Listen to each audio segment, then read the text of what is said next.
Duke I parë masakrat ndaj popullit tim, unë, si dhe shumë të tjerë, nuk mund të qëndroja indiferent. Vendosa të kthehem në Kosovë, në pranverë 1998. Ky ishte vendim krejtësisht personal I imi, I askuj tjetër. Sepse nuk mund të qëndroja anash, ndërsa familja dhe populli im përballej me shfarosjen. Bëra që do të bënte secili prej jush. Nëse vendi juaj, populli juaj, do të përjetonte atë që përjetoi populli im. Për këtë jam shumë krenar dhe nuk I bie pishman asnjëherë. Të nderuar gjyqtar, Prokuroria pretendon se qëllimi ishte marrja dhe ushtrimi I kontrollit të Kosovës. Kjo jo vetëm që është plotësisht e pavërtet, të absurde, po është thellësisht ofenduese.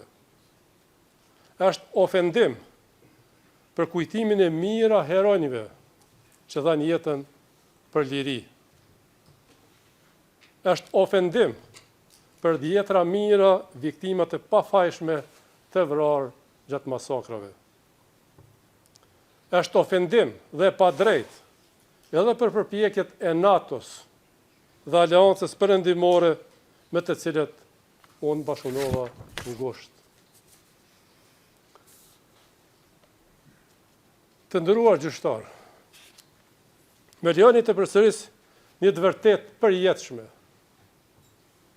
I vetmi, apo bash I vetmi, kundërshtar I imi, I popullit e Kosovës dhe I botës demokratike, ishte Slobodan Miloševići.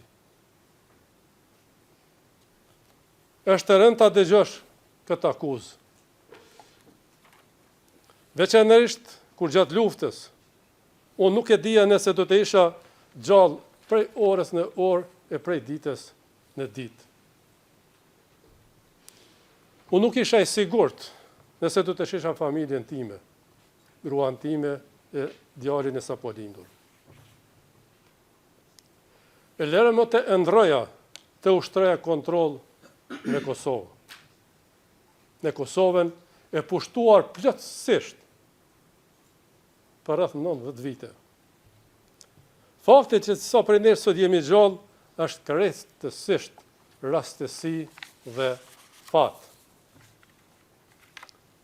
Unë nuk u ktheva për të rrezikuar jetën time për kontroll dhe pushtet. U ktheva në atë dhe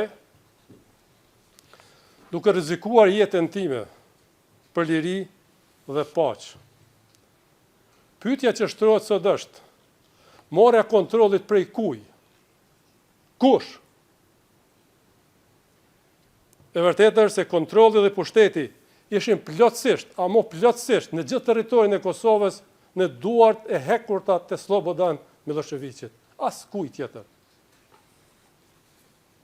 Shqiptarët nuk ushtronin pushtet, është paradoksale. Ata shtypeshin nga pushteti I Slobodan Miloševićit.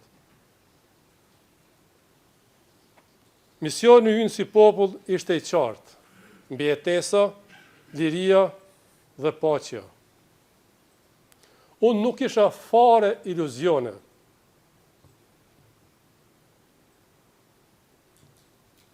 Por, shpresa e jone vetme për shpëtim ishte bota demokratike, Shtetet e Bashkuara të Amerikës dhe NATO.